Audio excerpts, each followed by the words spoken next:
So it's like you were like back in Mumbai, you had like a lot of people around you, and then suddenly you're like, there's no one. Yeah. And I mean, one thing I realized, like when you have people around you, you don't like take them as seriously. You think they'll always be there. But Right. when you don't have them, you start to feel that, Yes, yeah, right. it may something I'm missing.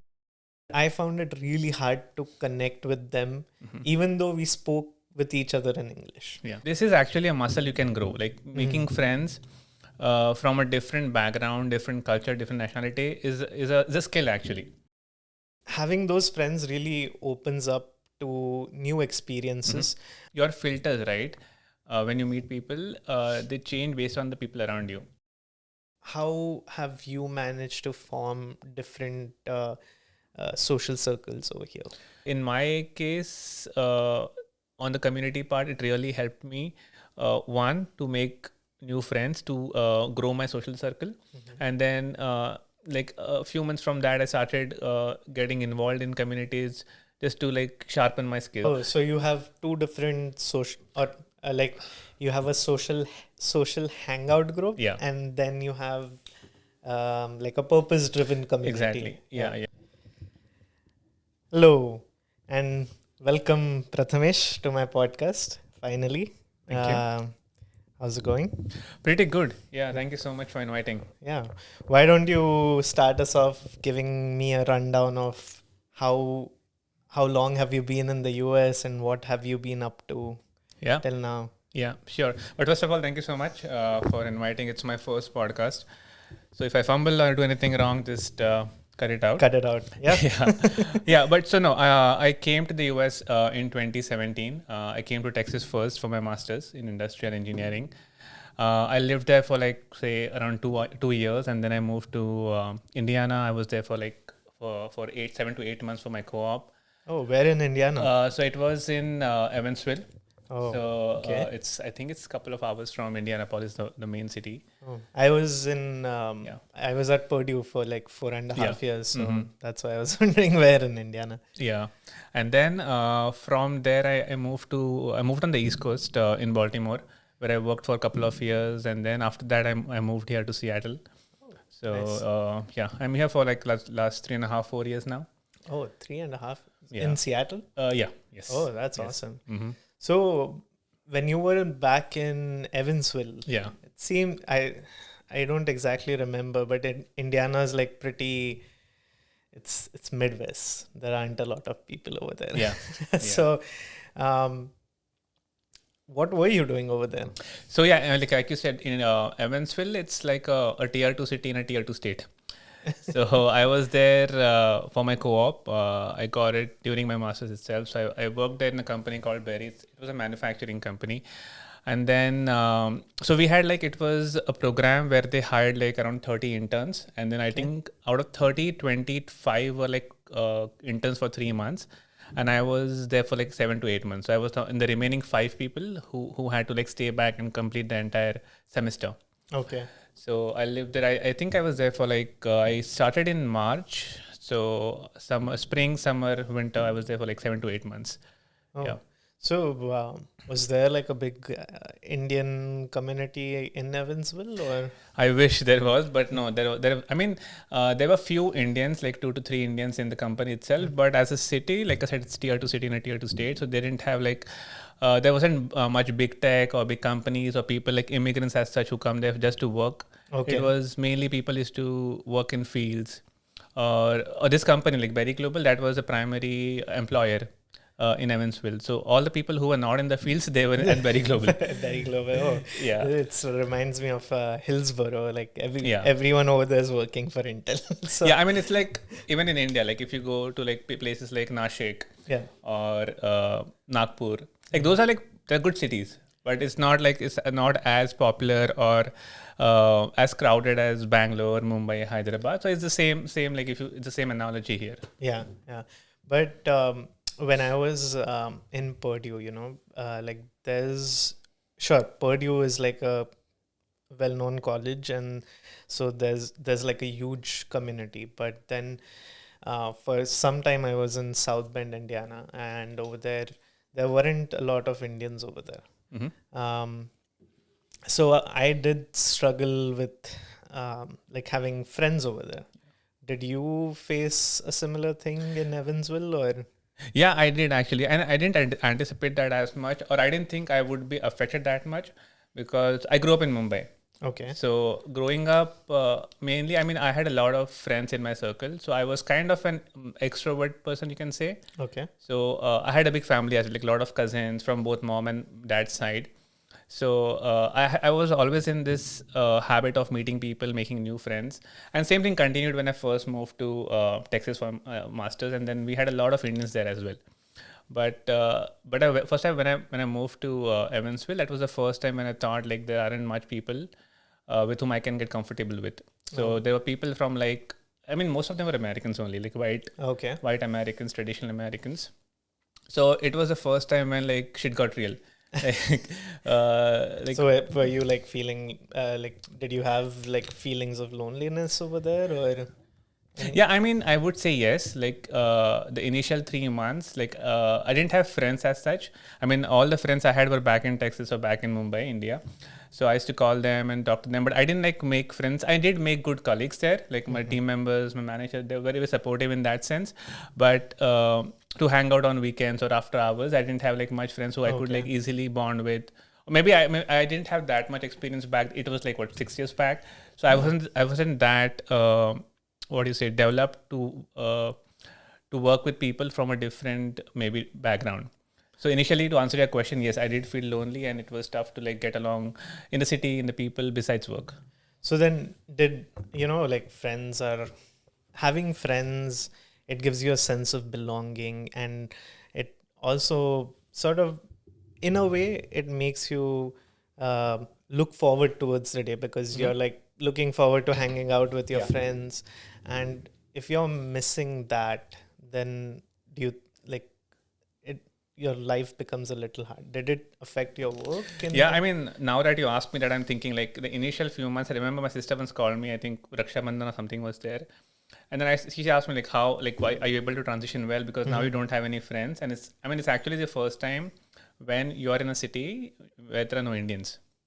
So how is it that you're feeling now? So I said it's not. I mean, I didn't expect for me to go through this phase. I mean, it wasn't that dark as such. I was still fine, but I couldn't like make friends, or the amount of friends I used to have before, I didn't have back then. So it's like you were like back in Mumbai, you had like a lot of people around you, and then suddenly you're like, there's no one. Yeah, and I mean, one thing I realized, like when you have people around you, you don't like take them as seriously. You think they'll always be there, but when you don't have them, you start to feel that Yes. maybe something I'm missing now. Yeah, when I came to the US, it was really weird when the weekend came around, especially in Indiana. Yeah. I don't feel that much in Seattle, but definitely also in Hillsborough. Like when the weekend comes around, there's no one on the streets. You would see no one. Yeah. And that amplifies the feeling of loneliness even more.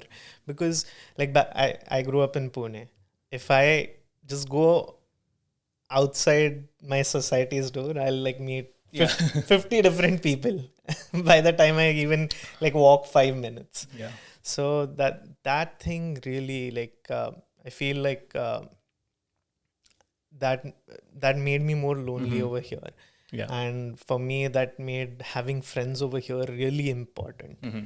But I think that's how you learn, right? Like when you're put in a situation where you don't have people from your own background, you're from your own vibe. That's where when you grow actually. That's when you start to realize, no, I cannot be home and do nothing. I need to go out and make some friends. It's okay if they're not Indians, if they're from a different culture, that's still fine. But I need to have some social circle.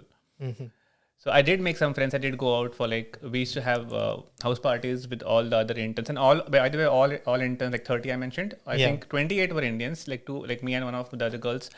Both of us were Desis, but like most of them were Americans. So that's when I realized that it's okay if they're not Indians, and it's okay if I have to repeat myself because there's sometimes there is this accent disconnect. Or the references may not, like they'll talk about some references which I may not get, and vice versa. Right. So it's still fine. I mean, you can still be friends with people with whom you don't have any commonalities in between.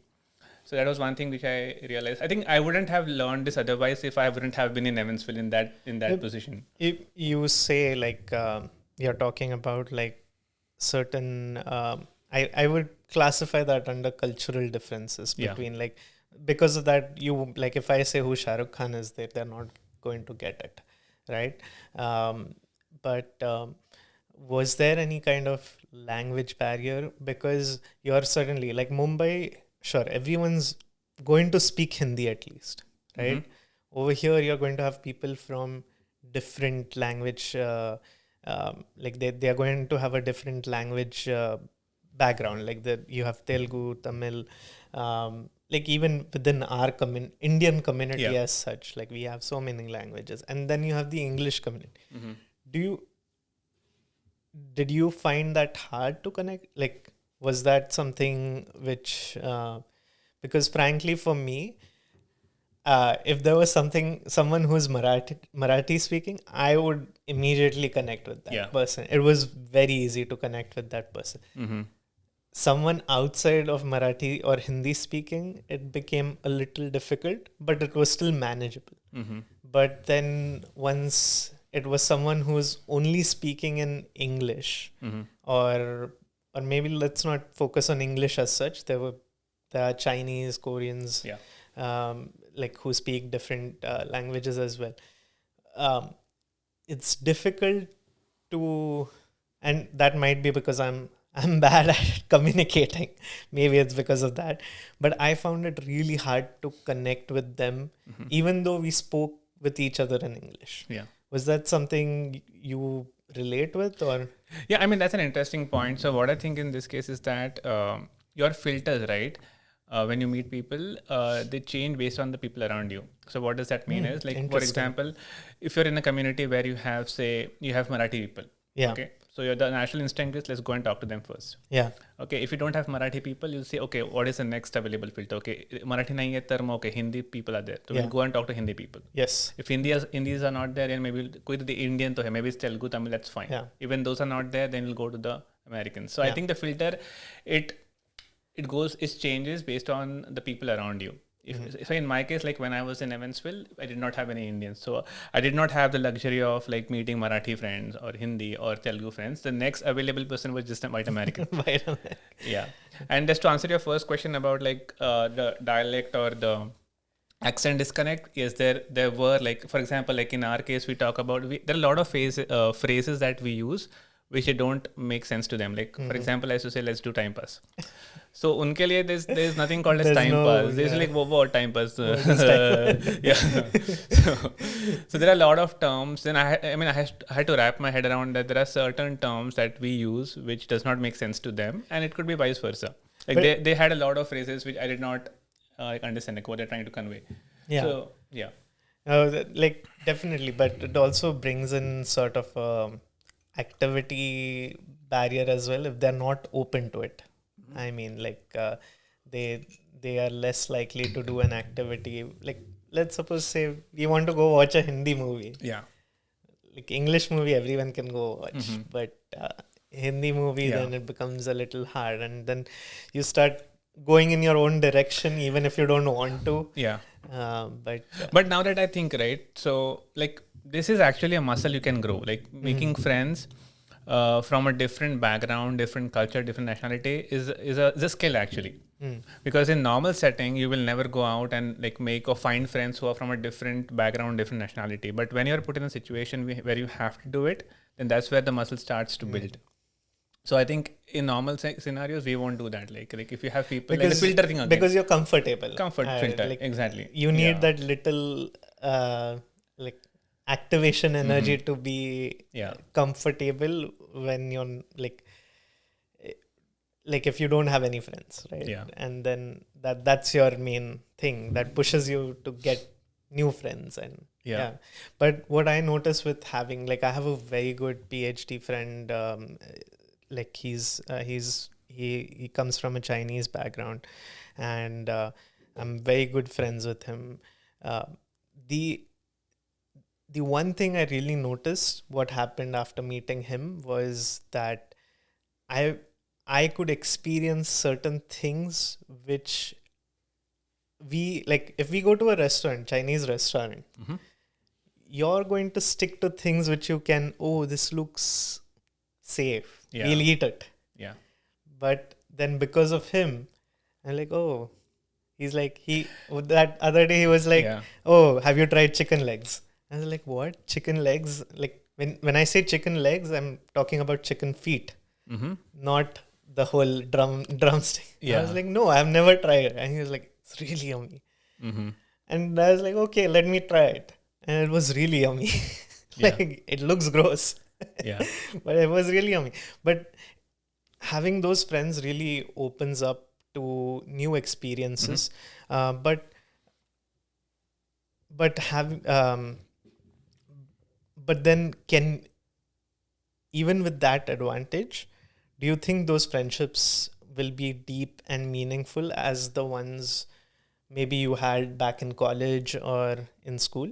Yeah, I mean, I think there are 2 points here. I mean, the first example you gave me, that is actually, it makes complete sense about the cuisine. Mhm. So I think like when we are in our circle here, like we typically tend to eat the food that we always have eaten growing up. But like when I was in that internship phase, I remember one time we had this food festival just outside our office. So everyone from our team had gone there, and then my manager was pretty chill at that time, and then he said that like all the food they had, there was nothing vegetarian, Okay. and I have never eaten non-vegetarian till that point in time.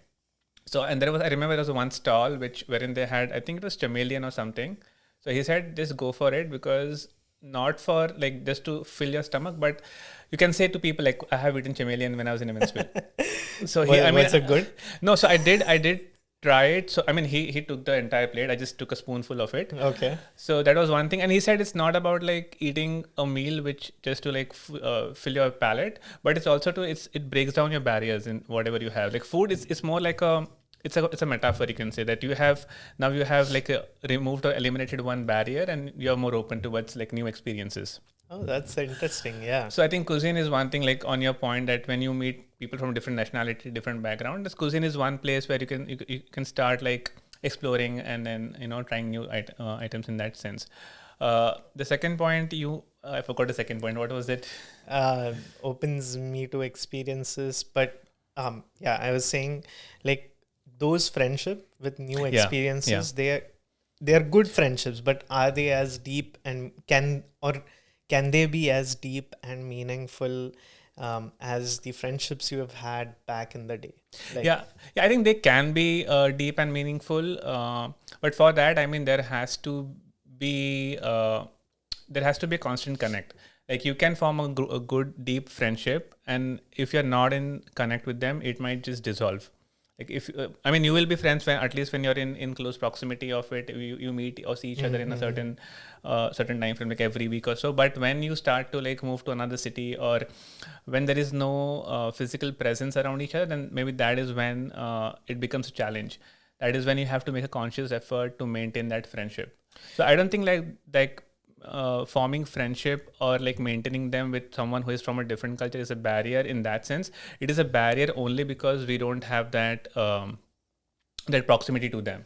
Like the same thing can happen with a desi friend also. yeah, right. No, I completely get that. Like people say nowadays that social media, WhatsApp, FaceTime has brought everyone closer, but I really don't feel that way. I think I am I am better friends with people who I meet on an everyday basis than with people who I've known for years. Like just because of the geographical proximity. Um, but Yeah. but then And I think, not trying to interrupt you, but I think it's also about like, and you can disagree here, but I think it's also about like the need factor here. So when we were like young and growing up, we actually needed people around us. We needed to make friends because we cannot be home as kids and like hang out with parents or people who are like double our age. We need people, or we need friends so that we can play cricket, we can play football. There is a need for making friends. But as you grow up, as you have your own family, own spouse, and your own like life out there, you don't need friends as such to like keep you entertained. You can meet them just to like socialize once in a while, So that maybe that is one reason why maybe friendships, you don't tend to make new friends as such, because you don't need friends anymore. You have Netflix, you have your spouse, you have like 10 things in your office, and you walk your dog outside. So you are already occupied with a lot of things. Then you may not have space for a new friend in your life. But bachpan mein, that was not the thing. You had a lot of space in your life. Got it. So, but then how have those friendships evolved? Like the ones which you made back in the day to the friendships you make today, like in terms of of course, the activities you do or how they were formed. Because back in the day, it was so easy to make friends, right? Like you would just maybe you just sat on the same bench at school, or maybe someone just shared their food with you, or Kal se tu mera dost. Kal se tu mera dost. Yeah, फिर like you copied answers from him, so and that person was really helpful to you, or copied homework. So friendships were very easier back then, I would say, like in my experience. Nowadays I feel it has changed a lot, in the sense that, like you said, it's a need for us to be social, because it helps us mentally cope with things. And I, like, for example, like I have a friend back at Intel. We used to play TT all the time after work. But while playing TT, we used to vent to each other about what has happened in the office. So that's how our friendship grew. And I think that was the last easiest friendship I made, which was like born out of, not as a need, but just organically. Yeah. But nowadays, I feel like since I've moved to Seattle, all friendships are like, I have to put in the work to maintain these friendships. They are not like, they are not as easy. Effortless. They're not effortless. They are not effortless. And like I can't just go to your place and sit for, आज क्या खाने में? I can't just go to your fridge, open it and say, you can.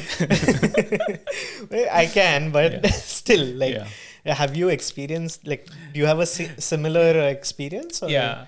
So I think in that sense, again, there are like 2 points I think to consider here. Like when we are young and kind of in the growing age, I think our personality is a lot fluid. Like we don't have much, likes and dislikes, or we don't judge people that easily. So it's easy. We accept like whatever comes in front of us. Like we'll make friends even if we don't vibe with someone. I don't think this feeling of vibe is there when we are kids. It only happens when you grow up, when your personality starts to like take shape. Now you know what you like, what you don't like. So once you have all those like filters within you, which happens like it's part of evolution, I'll say. That is when I think you don't make friends with everyone you meet. I mean, you might like some people for some things, like you might like someone because they play good pickleball and they're a good teammate. But then that's it. You don't go beyond that. So because maybe they're too loud for you, or maybe they're not as happening as you'd like them to be. So I think in that sense, the friendship, it changes nature when you grow up. And even with friends who you really want to be friends, I think it, like to your point, you need efforts. So I think when you in this phase of adulthood, it take efforts, and it's more about like intention than frequency. So if you want to maintain friendship and like develop that I form think of relation. Back in the day, frequency was like easier every day. Like Correct. It was like you're going to the school, you're going to the call, or you're going to the same class, something. But like you said, like in today's age, we are occupied so much with so many things. We may not meet people every week or even in a month. Okay, let alone like every day. It's more about like intent, like sending that text, or maybe just calling on a random Sunday. It's more about like intent than frequency when you grow up. Because like I said, you won't be able to meet friends every week or every month. So making that effort to plan meetups maybe time in advance. So just to show them that I really want to spend time with you, so let's connect. So that is, I think, the intention point here. Oh yeah, I never thought about it in that way, but now that because I think about it, like even like the group that we hang out with, I don't think we met like in a while now. It's not that we don't like each other as a group is maybe that we didn't make the conscious effort to plan something week in advance. Right, right. So it's not like we want to ignore or we don't like each other. It's just we are not conscious about the fact that to maintain friendship, it has to be a intention driven action. Got it, got it. Yeah, no, I think where I lack in this part is that I'm still thinking about friendships how they used to be, right? Like I'll be like, oh, कल मिलने वाला है, चल मिलते हैं कि आज शाम को पिकल बॉल खेलने जाते हैं, टेबल टेनिस खेलने जाते हैं. So that is what I expect from my friendships, and maybe that's why that's wrong of me, right? Like not everyone's sitting vella like me, but but still,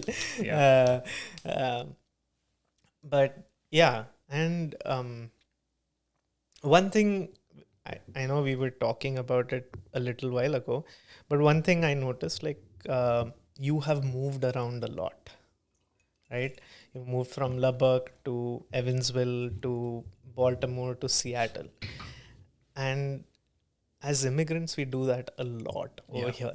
Like even in my few years I've been here, I've moved from within Indiana, I've moved twice. Then I've moved from that Indiana to Michigan, then Michigan to Oregon, Oregon to Washington. So there's a lot of moving around. And I'm a kind of person who is like out of sight, out of mind. And that's why every time I move, I have to form new friendships. So is this something unique to us as immigrants which we face, or is it like or do you think not really a immigrant? No, I think in a way it is unique to people who have moved out of India. Because I don't think like when I was in India, I didn't move to any other city. I was just in Mumbai throughout. Like since I was born till I moved to the US, I was just in Mumbai. I don't think people move that often. Like in my case, I came to the US in 2017, and then since then, every single year I had to change my lease. I have never renewed my lease until I moved to the US. So in 7 years, I lived in 7 different apartments. And that's not like, it's not a bad thing as such. It's actually good, and I think everyone should actually move around that much, because you see different places, you meet different people. So that's a different conversation altogether. But I think to your point that when you move around, it is difficult to hold on to those old friends. Right. You are in the city for say 1 year, you make some acquaintances per se, you make maybe 2 or 3 friends. That's it. But when you move on, they'll move on. There is no you won't see them again unless you really want to see them once in a while. Right. So that is one challenge when I think when you're away from India in a different country, where people tend to move over and over again for school, for college, for a job. So yeah. And does if you're probably when you move around here, you're moving around because of a job. Right. Do you does being in the same company play a part in making new friends? That's a good question. So, when I first moved here, to Seattle, to Washington State, I just had 2 friends who I knew from before from my college, bachelor's days. They were in the suburbs, in Bath Hill. So and they were married by then. So I didn't meet them that often. So I had to make all my friends from scratch here. I didn't know anyone. Technically, I knew a couple of people, but then practically I did not had friends who I can just go and continue and join the group. So I had to make a conscious effort to maybe get on some meetup apps, or to your point, people from the offices. I had a few friends in the same team, same age, and they were in the same locality where I used to live. So luckily I kind of bonded with them, and then we had a good rapport and good friendship with them. Which is still there. So I completely get that, because to fair point, when I was working at Intel, the area I was staying in, everyone was working at Intel. So I'm still working at Intel. But yeah, I completely get that part. So that means, because based off of your point, having people from the same company, I feel like if I'm able to relate something, right? We spoke about languages, we spoke about companies, different companies, or I think different activities you've been mentioning. Yeah. I think if we have something to relate with that person, then that becomes easier to Gel. become friends with them, and Yeah. that maybe creates a barrier as to why we can't be friends with non-desi Yeah. people over here, right? Yeah, I mean that is one point which I'm kind of like thinking more about. Like, do we need to relate with someone to be like good friends with them? So like it might sound that when we meet few people, like if there isn't any commonality, or if from a different background or their references are different, we might not be good friends with them. But Right. in my personal experience, I think that is not true. You don't have to relate with someone to be good friends with them. Oh, So, okay. for example, like when I was in India, I used to work at Emerson. Like before I moved to the US, I used to work there for a couple of years. So there, like in my team, we had a couple of people who were like at least 15 years elder to me. So I was like a very good friends with them. Like her name is Lena and then Sashank. So it's a group of three of us, and we are like really good friends. Even now, even today, like we talk, we have our own group, and then we are in constant touch with each other. And are they still Yeah, in India they are or? still in India, yes. Okay. And then the point was, I was trying to say that like you don't have to be on the same age bracket or from a same background, cultural background to be like good friends. But when you Yeah, when you say, sorry to cut you off, but when you say you don't have to be in the same age bracket, don't you yeah, think like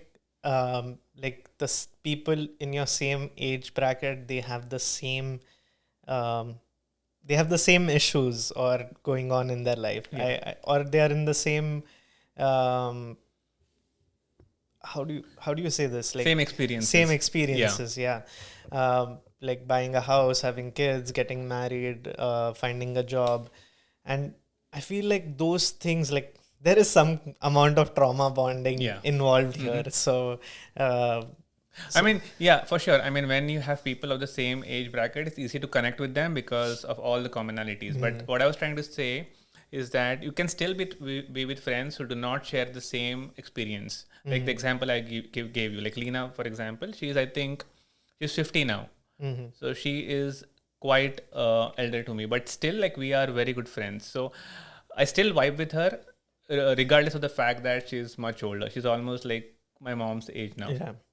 So, I mean, you can still bond with friends or make friends with people who from a different age bracket, different cultural background. So that should not be a barrier or a filter when you like go out and make friends. Like, because whenever like we go out and there is a preconceived notion in our head that just because this person is of a certain age or certain national background, certain cultural difference, then we may not bond with them. I think that is not true. Like in from my personal experience, even if the person is from a different age bracket, age or cultural background, you can still have a good longing friendship with them, and it is actually even more fruitful because from that you see a different perspective of life. Like the things that like Lena tells me, I won't be knowing from you guys, like from Yeah, people so of my it's age. something like which you haven't even thought of, and they're telling you, oh, you Yeah. can think about it. Yeah, I mean, And so they are like 20 years ahead of me. So they are looking at life from that perspective, which I may right. not have. Like even when I was Evansville, I had this mentor, Marjorie.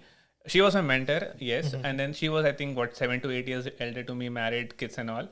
So we started as a mentor and mentee, but then we got like really good friends. We became really good friends. Okay. So she used to tell about like how she like met her husband, and like a lot of things we used to talk about outside the mentor thing.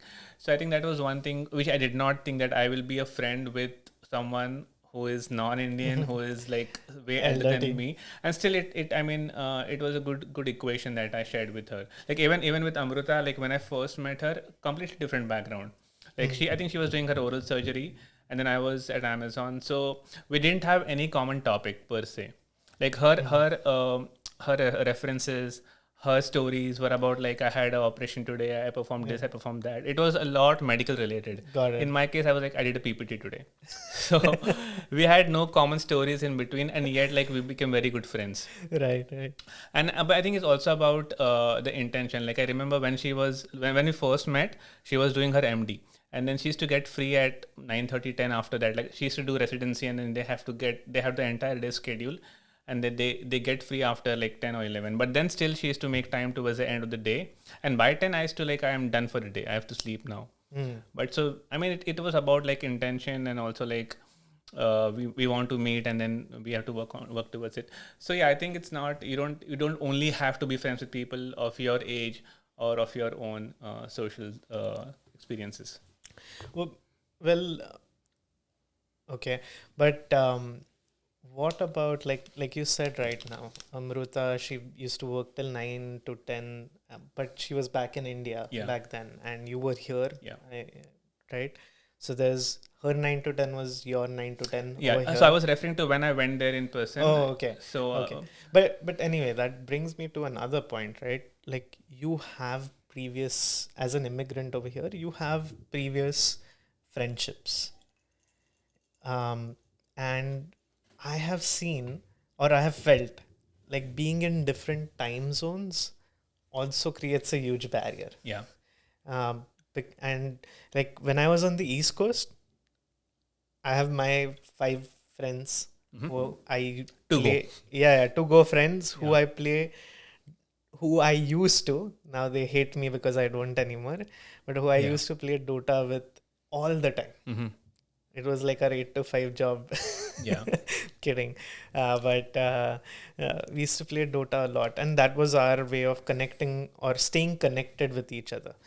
But just moving from the East Coast to West Coast, that 3 hour difference has created so much issue that I can't match. I can't match my timings to their timings to play Dota at the same time very easily. Yeah. Without having without setting aside time aside for it Yes. specifically. Special. Yeah. Yeah, special. Going out of the way and planning Yeah, and yeah, yeah.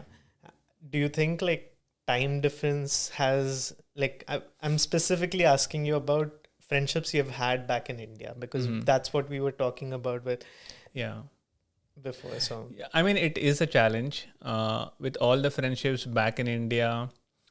Now that I'm thinking, I think most of them like they fade away, they fizzle out because of like you said, time zone difference, and then out of sight, out of mind, like those kind of things. So it's difficult to maintain that friendship.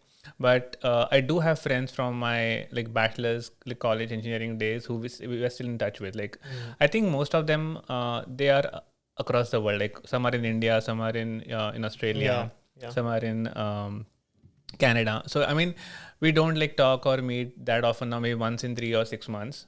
But I mean, we do connect. I mean, it is an intention where we say that okay, let's get on a video call once in a while. Like, or if someone is getting married, one of them had a kid. So that is where we connect. But to your point, I think it is difficult to maintain those kind of friendship, and it is easy to fizzle out, Yeah, which has happened. because what I experienced was like my friends back in India.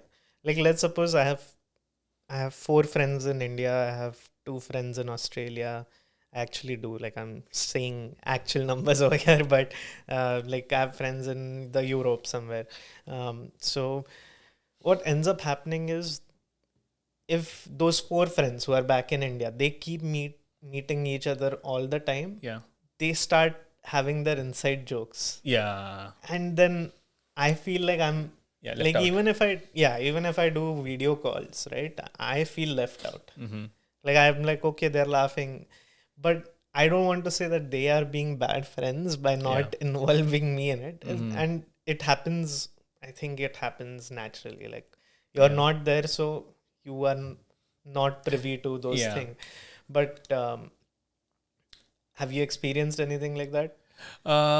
Like not personally, I haven't experienced this feeling of like non-inclusiveness. But you know what, like I wouldn't say that, like yeah, they're doing it. yeah. It's not intentional, but it turns out to Intentionally. be non-inclusive Yeah. for like unknown reasons. Yeah. But not with friends, to your question, but like I have a lot of cousins. So when we get on a call, like they meet very very frequently. Like they stay in the same city in Mumbai, Thane, in nearby Yeah. cities. So they meet quite often. Than what I meet them. So they have their inside jokes, or I won't say inside jokes, but inside incidences that they had. Or they take into consideration that you might know something when you don't, Yeah, because I mean, they have discussed it. no, I don't think it's that. I think it's they are not conscious of the fact that he is not aware of it. They're not doing it on purpose. It's Yeah, just yeah, that दिमाग से exactly. निकल गया that उसको नहीं पता है. But that makes it difficult to have that friendship, right? Yeah. Like that might be one of the reasons why those friendships fizzle out. Yeah. Or they're not. I wouldn't like, rather than fizzling out, it does. Yeah, you can call it. But you know fizzling. what? I think it's not this one reason why friendship fizzle out. This is like, it's a combination of a lot of things. Like, just because I am not getting a context to a certain joke, I won't like stop contacting Right, them. right. It is like Definitely. built over a period of time when there are a lot of things which I am not able to connect time zone wise, inside stories wise. It is accumulation of a lot of things that results in you fizzling, the friendship fizzling out. And I think interest, intent, efforts, a lot of things, they play a part in it. So, what are the 5? Can you like rephrase, or not rephrase? Sorry, can you repeat what the 5 things to maintain friendship is? Like you said, intention. Yeah. First- Intention is one. I don't know if I have 5. I'll just tell what it is. You can. I mean, it so could be less or more or less. intention to Sure. maintain the relation, or intention. Like, how do you? Yeah, I will like phrase it as intention more than frequency, because in today's age, even if you say your friends back from India or from your childhood, you may not like meet them on high frequency, like every week, every other week, but it's the intention, it's a thought that counts. Like, you have to make a conscious effort to stay in touch with them. Okay. So intention is always greater than frequency. That is first point. Second point, I would say not to have this preconceived opinions on who you can be friends with or cannot be friends with. Relatability, in my experience, is not a barrier to make friends. You can be friends with people who you do not relate with. So don't go out with this thought that just because he or she is from a certain age group, gender, background, I may not be able to vibe with them. That's not true. And it might be more rewarding as a friendship, Exactly. because you'll be able to experience new things with them, right? Exactly. So I think the other point is that it's when I say about like intention, then more than frequency, it has to be from both the sides. Because if just one person is So keeping reciprocation, exactly, that's the third point. Like you have to reciprocate. Like, you cannot take the other person granted because he or she is taking the first step every time. So we didn't talk about reciprocation so much, but how much, or when would you call it quits? When it comes to reciprocation, I'll say it's very situational. It's very subjective. Because we started the point with, like, friendship is now a need. It's not like something which happens organically. Yeah. It's a need. So then reciprocation becomes a little difficult, right? Yeah. And that is one of the reasons why friendship fizzle out a lot. So I don't know if there is a certain threshold or a limit when it'll fizzle out, or like you said, it'll get quit. So I think it's very situational, but it depends. Like for example, if one of the two people, if they are the ones who are always taking the efforts to initiate plans or invite them over, and the other person is joining it but not initiating it, so it might feel one-sided after a point, because it's not the other person don't want to hang out, it's just that they are not conscious of the point that even they need to initiate sometimes. Got it. They are just under the impression that just because the first person is doing it, they should continue doing it. I have experienced that a lot. Yeah. But why do you think that other person, like, can you talk me, like, if you have experienced it as well, and maybe you have spoken to this said person, like, why does it happen? Yeah, I mean, that is one. I don't know why it happens, but I think it's kind of awkward for one person to go and confront them, like, why are you not initiating plans? I mean, it is. No, yeah, of course, definitely. I don't know why they are doing it. Maybe my hunch is that most people who do not initiate any plans is because they are not thinking about it consciously.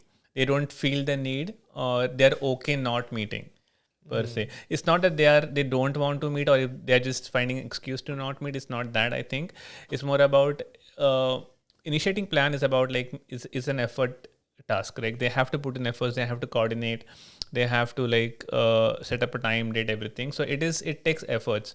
So I think it's related to efforts that most people don't want to put in that efforts to initiate. It's easy for me to just go and spend some time then planning, coordinating, arranging food, and like 10 other things. But do you think like maybe they're just taking the other person for granted that they will Yeah. ask, and so that's why they are lazy? Yeah, I don't think that is happening consciously, but Yeah, unknowingly they are. yeah, Unknowingly, yes, I think they are. Yeah. they are. Yeah. Even I feel that sometimes, like I might be overthinking it, like they don't want to hang out, so Yeah. they don't And ask. I think it depends on like how the chemistry is between two people. If there are two people like where there's an unsaid agreement where you have to always initiate plans and then I will jump Yeah. in, then that is fine. It's very situational, very subjective. But for the most part, like because like in our case, like in today's case, like most people who are friends now, they are not friends from bachpan se. Their friendship happens because they're in the same locality or in the same circle. So in Yeah. that case, because you don't have that much of a span of friendship, it's easy to fizzle out when the other person does not coordinate or Yeah, initiate. yeah, true, true, true. Yeah, and I Okay. think that is something we need to work on consciously, like because it might like a relation that could like could be more fruitful in the future, that could like fizzle out because of misunderstanding. So I think that is one thing which both the parties should like consciously take into consideration. Yeah, and I think it's also now I don't want to blame my wife about it, um, but like once you get married, Yeah, right? Like your priorities change a little. yeah, You're more likely to hang out with your spouse than with others, mm-hmm. uh, and Yeah, and that's like a given. Like I'm not saying that's wrong, um, but what like I find it very awkward. Like if I'm not hanging out with a person, mm-hmm. and especially in the US, right? Like if I'm not hanging out with them, I feel very uncomfortable asking for their help in my times of need. Yeah, And over here, we don't have our parents. We don't have, like, luckily, I have some of my relatives who stay close by, yeah, uh, who who are like my go-to, like without any, like they won't ask questions yeah, about it. Like they'll, like if something happens. But for immigrants as such, our main go-to people are the friends we make over here, mm-hmm. right? Like if मला उद्या काही झालं तर मी तुला सांगू शकतो अरे please हॉस्पिटलमध्ये हे Yeah, आणून दे किंवा mm-hmm. Like I need help moving so Yeah, please like I can ask you that clearly पण let's suppose say I haven't spoken to you for 3 months. it's awkward. It's very awkward. Yeah, But then why don't other people mm-hmm. feel the same thing? Like, like you don't Yeah, speak to someone and then suddenly you ask them for their help. yeah, Like that's something I find very awkward to do. And that's why I feel I'm more prone to put in efforts to maintain a relationship. mm-hmm. Like I know like sometimes there have been like instances where we don't want to really hang out with people, but then I've been like, let's do it Yeah. just because I want to maintain the relation. Yeah, I think in that case, I think a bit differently. Like if I'm not in the mood to meet someone, or if I have something else going on, I won't force myself to meet because I'm not giving my 100% when I'm meeting them. What I like do otherwise is that like if someone is asking me for a date to meet, like if they say let's meet on 22nd, but there's something else going on 22nd, I just don't stop by saying that I am not available on 22nd. I give an alternate date. Okay, can you make it 29th? Can you make it 5th? So when you give that as a return, like in table tennis, like so the ball is in their court. It also shows that you want to meet and you're not able to meet because of genuine reasons. Yeah. So that is, I think, that is how one hack that I use. If I'm not able to meet on a certain day, I pitch in an alternate date. No, but what I'm asking is, don't people feel the need to maintain relations like this? Or is it because they already have some other relations which they Yeah. value more than... I think what you're saying, I think that makes more sense because everyone will have maybe a small set of go-to friends, Mm-hmm. and maybe the others are like miscellaneous friends. Yeah, yeah, So maybe they are not as active with the miscellaneous group, and they are more active with the primary group. And every person will have their primary group and the miscellaneous friends group. yeah. Right, right, right. Yeah, definitely. Yeah. But, so making a friend is one thing, Mm-hmm. right? Like you can't just hang out with one person. Yeah.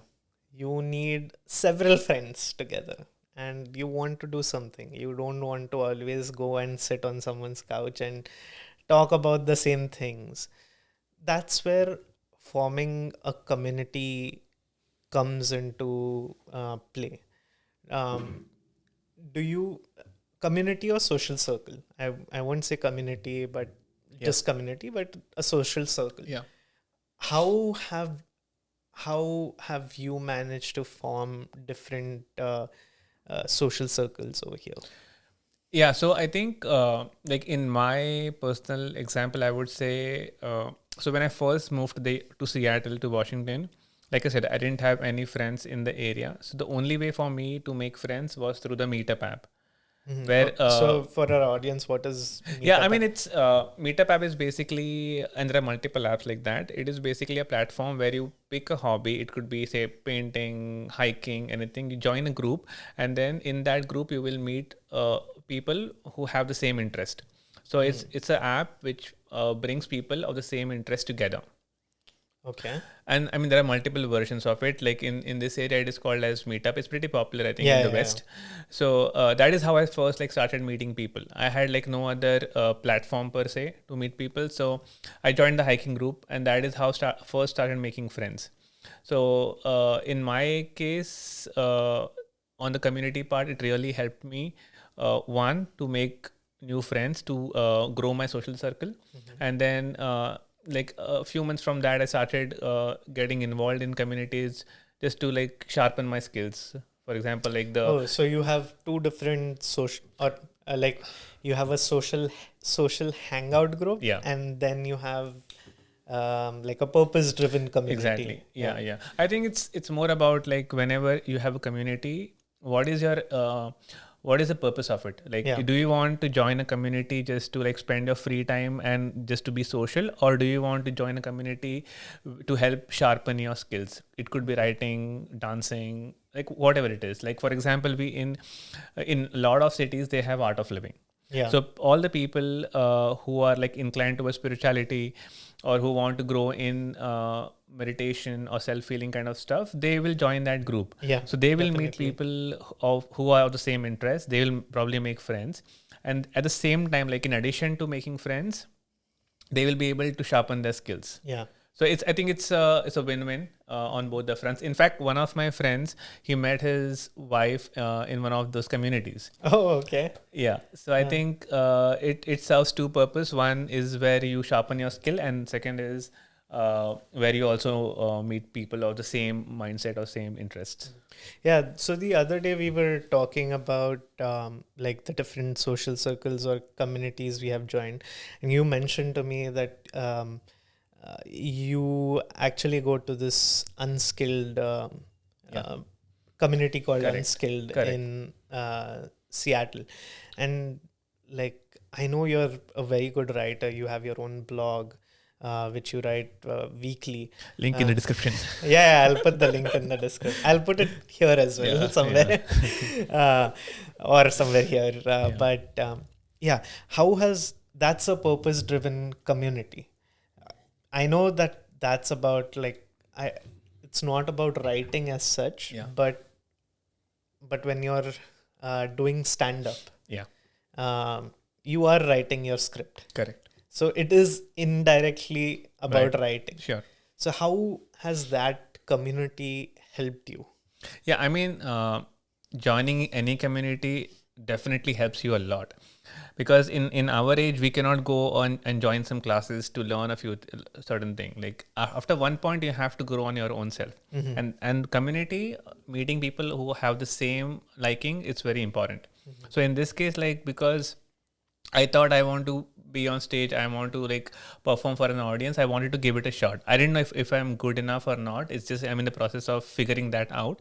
But I think community building is extremely beneficial in that sense, where you meet people who will give you the right feedback, because in normal setting in your own group you may not have the people with the same interest. Even though you're good friends, you may not get the right feedback that will help you grow. But in such communities, it gets technical after one point, because they will tell you this is where you can improve. We are writing यहाँ पे loose है, यहाँ पे tight करना चाहिए, like all those things.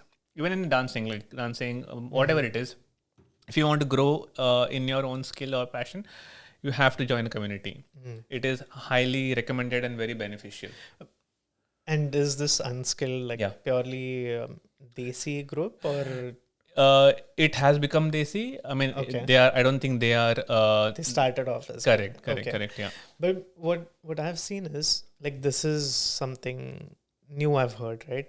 But you know, our communities somewhere, I think it's my feeling. I don't want to generalize it, but I feel like our communities are like Indian community. When I say our community, is not as strong and purpose driven as other communities. Like Why this. would you say that? I feel not everyone's as open to helping out others.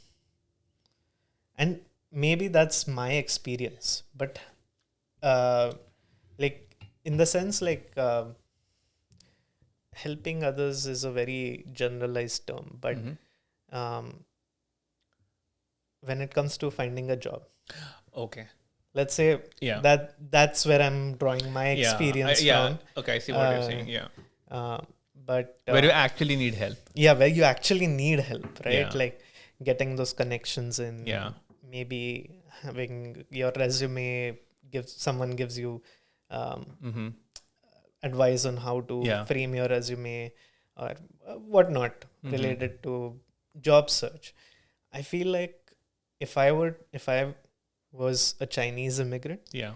and I put it on WeChat, next day I will have Yeah. 10 people reach out to me and like they will be like, oh, you do this, you do that, and then I can refer you to this position. We have this position open.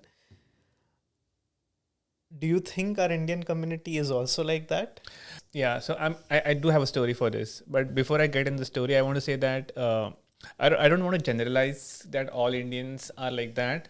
I mean, we have some people who are like that, who are maybe they're not inclined as much to help, and then there are some people who are inclined towards. Like in my case, when I was like I was about to graduate from Texas, and then I was in this phase of like finding a job within like the 2 months time cycle you have, and I was like applying everywhere. I got a contact from like my father's friends, something like that, and he was a senior guy. He was in the US for like I think 30 plus years, so he had a lot of connections. So I reached out to him. I told him that no, बाबांनी contact दिलाय आणि looking forward की तुमचं काय feedback असेल, or if you can refer me anywhere. So firstly, like I spoke to him. The first like he was good. He was actually a nice guy, but the first impression I got that he wasn't like much interested in like referring me to any roles. Like when I told him that I'm doing industrial, like he didn't even ask me like what kind of jobs are you looking for. He just said that I don't have any contact, and then what he said after that was that if you need money, tell me. Okay. So I mean that was He was trying to help you he was financially. trying to help. Yeah, I didn't need help financially, but that time I think I thought that when people come to me in the future, I will never treat them like this. I mean, he didn't mean to treat me in that way, but like what he said did not help. Like he did not refer me after all, and then I thought this when people come to me, I want to make sure that I am actually giving them valid help. Even though I'm not able to refer them for some reason, I want to make sure that whatever my response to them is, it is helping them in some fashion. Because what he said that I cannot refer you, and I mean, the referral is the second part. I didn't even feel that maybe he wants to refer because he didn't even have any follow-up questions like what kind of jobs you're looking for, what market, what field, like. So I thought maybe, but having said that, on the other side, I also like met few people who went above and beyond to refer me. They called me like when I first reached out to them. Yeah. They were very nice. They critiqued my resume. They spoke to a few people in their team, in their company, to find out what roles are available. So I have also met that, like, that spectrum of the people too. Yeah, but when I met that Yeah. person was a white American. Oh yeah, it wasn't someone from our community. Yeah. So that's why I feel like I'm giving a biased opinion Yeah. on this, but yeah, But I mean, I see what you're saying. So I think it's about like what the majority of the people think in a certain community.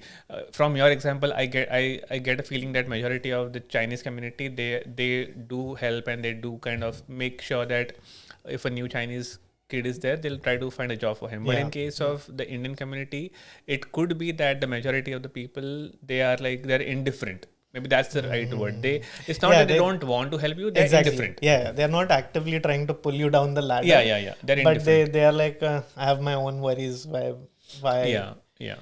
But then, what do you suggest we can do Yeah. to like break this loop, right? Yeah. Like we can be more helpful towards our future generations if they Yeah. are wanting to come here or look for a job. Like what can we do? Yeah, I mean, job is like one thing, but I think Yeah. there are a lot of more things where you can contribute back to the society. Like if someone reaches out to me on LinkedIn or somewhere that they need help with the referral, I genuinely go through the resume. I see like, does like what they have in the resume, will that help them get a call? If not, I just like talk to them on that front, like update your resume or whatever. But because I genuinely want to help them. And even in like other cases, if someone reaches out to them, I mean, depending on what the question is, but I make sure that I am not just pencil whipping in that sense. What is pencil whipping? It's just like replying just for the sake of replying. Like, Okay. okay, cool. TY. So yeah, I mean, my thought is like, if I am responding, is my response going to help them in any way? Yeah, even though if I don't have any opening in my team, vacancy in my team, what kind of like, what response from my side is going to make a difference to them? It could be like, I could guide them on maybe how to crack interview in that sense. If there is a fresher who's just graduating, Yeah. I can tell them, like, I had a Right, call like right, that right. once a while back.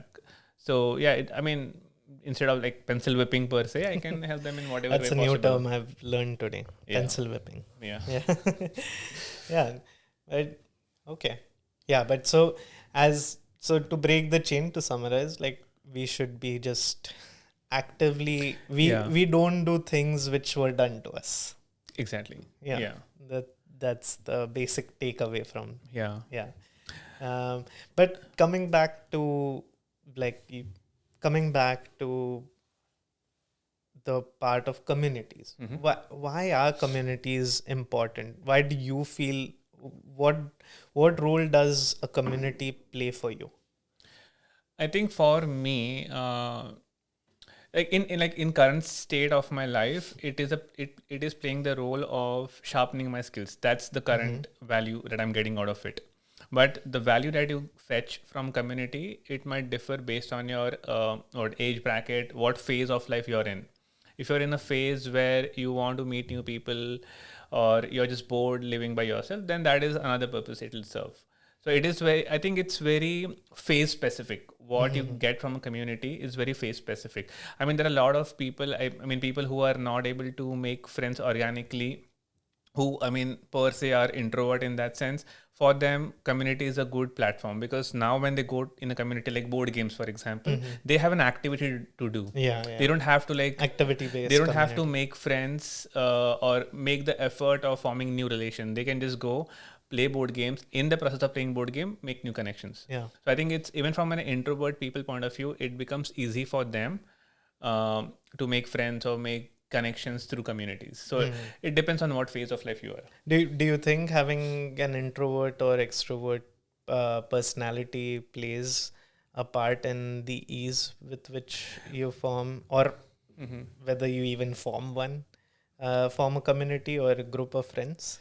Yeah. So I think, I mean, it's again, maybe you can disagree in this case, but I think being an introvert has nothing to do with how big your social circle is. A lot of times people just give an excuse that they're not able to make connections because they're introvert. Friendship or maintaining company. I feel like it's more of an excuse rather than Yeah. like Yeah. So I think in that case, because if you want to maintain relation or maintain connections, you don't have to be extrovert. You have to be proactive. Yeah, You have to. exactly. I mean, you don't have to be. It's not. It does not take a lot to text someone to initiate a plan or meet. So I think people are just. I could be wrong in this. This is what I think, but people are free to have their own opinions. But I feel like it's just a facade where people are saying I'm introvert, hence I'm not able to make friends. It's not that you're not introvert, you're just not proactive. Yeah, because or maybe I was thinking about this, and maybe it's an idea that they just want to belong somewhere, but the community they are part of are not doing the things which Yeah, they are interested in, exactly. That's true. and so they come off as introverted. And I'm saying this from experience because back in Hillsborough, we had this group of friends. There used to be one girl who used to hang out with us for every house party or for every activity. She used to just sit in the corner or on the sofa. But when it came, like, if we were doing anything related to anime, Hmm. she was like, she had opinion about everything. She Yeah. was like talking, opening up about it. So I feel like they're introvert in specific, Selective. selectively Yeah. introvert. Yeah. They are not really introverts. Yeah. Or introvert is, like you said, a phase Yeah. you feel when you're um, not in the same. Yeah. I think it's a lie. People or you tell yourself just not meet new people. Or Yeah. I or, mean, or it not might. put efforts into Yeah. or not put efforts into contributing. Yeah. Because see, everyone wants to be introvert. Like Yeah. being an extrovert takes efforts to your point. Because people don't want to take efforts on like going out, initiating plans, then hence I'm introvert and I cannot make plans. So and that's the easiest facade, right? Yeah, yeah. I'm so because I'm of this trait. So I don't think I agree that people are talkative and less talkative. That I understand. I mean, you can go in a group and talk less and still be a part of the Of the group. group, definitely, yeah. Yeah, you don't have And to it's be. also relative, right? Like, Yeah, I have like my best friend. When I'm around him, I'm very less talkative. But like if he's not around, I'm very talkative, and Yeah. everyone feels like I'm an extrovert. Yeah. But if we were compared, then people would say I'm an introvert and he's an extrovert. Yeah, I think that's the line between being extrovert and being talkative is I think misunderstood a lot because you don't have to be talkative, you don't have to be the most charming or the most entertaining person in the group to make friends. You can still talk less and be more friends. Like a lot of people, they are comfortable in like one-on-one meetings. So because they find it like more comforting than in a group setting. That is still fine, but they are at least being proactive, taking an effort to meet people. So it's I don't think maintaining friendship it's about being introvert or not. It's about being proactive or not. Or forming a group of Yeah. friends, right? Like because right now we are talking about group of friends. I think if having a group of friends is more of putting in more efforts than rather than just not Yeah. bringing anything to the table. What I'm trying to say is that what I'm trying to convey basically is that you are not making friends not because you're introvert. You're not making friends because you're not proactive. Or putting in the So efforts. stop telling lies to Yes, yourself sir. that it's your introvert nature that's causing you not to make friends. Got it. Yeah, it's like the labels that we give ourselves. Yeah. And so that's why, like you said before, like being friends or making a group of friends is a muscle you can work on. Exactly. Yeah, It's not about your personality. Sure, if you want to use that introvert extrovert type, it's like someone who's skinny versus someone who's bulk. Then Yeah. bulk person requires less effort to put on muscles, Yeah. whereas a skin, like maybe in that way it is definitely true, but you Yeah. can still work around it. It's not something you should hide behind or Yeah. something you should. It's a limitation you put on yourself. Yeah. Right. Because I have a very good friend of mine who by definition is an introvert. She won't like go and talk upfront with people. But like I mean we are still in touch. Like even from so many years, she makes sure that we meet, she'll initiate plans, and then she'll invite people home. Even though she won't talk much, but she will make sure that the group is meeting. even it could be one-on-ones, it could be like in a group of 3 or 4 people. But I mean, that she's a perfect example that even introvert friends can have a good social circle. Oh, okay. What do you think about religious communities or having religious communities? Because sometimes you get pushed into staying connected with your roots, Yeah. right? What do you think about them? So I mean, it's a slippery slope. To be honest, Slippery slope in what I'll sense? elaborate on that. I mean, I am not a big fan of getting involved just into community for the religious or whatever the rituals that they follow. I will go to a I'm not opposed to it. Of course, I'll be a part of it, but I don't want to be a part just for it. Do you think? I think that religious groups, Yeah. they were the meetups of that age. Yeah. Like It could be. it facilitated people coming together and like-minded people. Oh, they can Yeah. form small groups. Yeah. Yeah. Maybe like I look at it in that way. Yeah. I mean, it could be, yeah, in like now that I think about it, when you said all those things, I think it can be a factor for people to come together, but I think it has to go beyond that. Like when people are meeting for, say, religious purpose, it should not stop to that, because your identity is more than a religion. Religion, I think it has to kept home. When you go out, you are just a human being or whatever traits you have. So I mean, that's a good platform to meet people, but it has to go beyond religious rituals. Got it. So like that can be the reason why you Yeah. met those people, but Yeah. that can't be the like Only reason to meet people. that can't be the only reason why you're still friends with Yeah. those people, because like you said, your personal development is also necessary in that. Yeah. And I'm not saying that don't do all those things. You can still keep doing all those religious practices you're doing. I'm not opposed to that. But at the same time, like, use that friendship to develop other things as well, like your social circle or some other hobbies or things like that. But it has to go beyond just the rituals or religious things. Okay. Yeah, no, this was quite an interesting topic to discuss. I think we spoke a lot, right? Yeah, we spoke a lot. We discussed most of the things we face today, like forming friendships as adults, I think, and then like how to make communities happen over here, Yeah. and what's the importance of them, what not to do in a community also. So yeah, but yeah, with this, I would like to open this to the audience. Like, audience, please comment in the section over here. What do you think? Like, how has your friendship evolved over the years? Like, how was your friendship when you were kids, and how your friendship has evolved as adults now? What kind of communities are you part of? How have you made those communities happen, and how they have helped you become more successful in life, or they have helped you in some way? I don't want to like say like they have only made you successful, but they have helped you in some way. So yeah. And lastly, thank you, Prathamesh, for being a part of this podcast. And definitely, people, he's an amazing writer. Please check out his blog. He writes amazing stuff like this. Like this, actually, I took inspiration from one of his blog where he goes about friendship as adults. So I really took inspiration from that blog and made this podcast happen. So it's kind of you. Yeah. No, thank you for bringing it up. I never would have thought about it in that way if it wasn't for your blog. So yeah, definitely give him a follow on WordPress.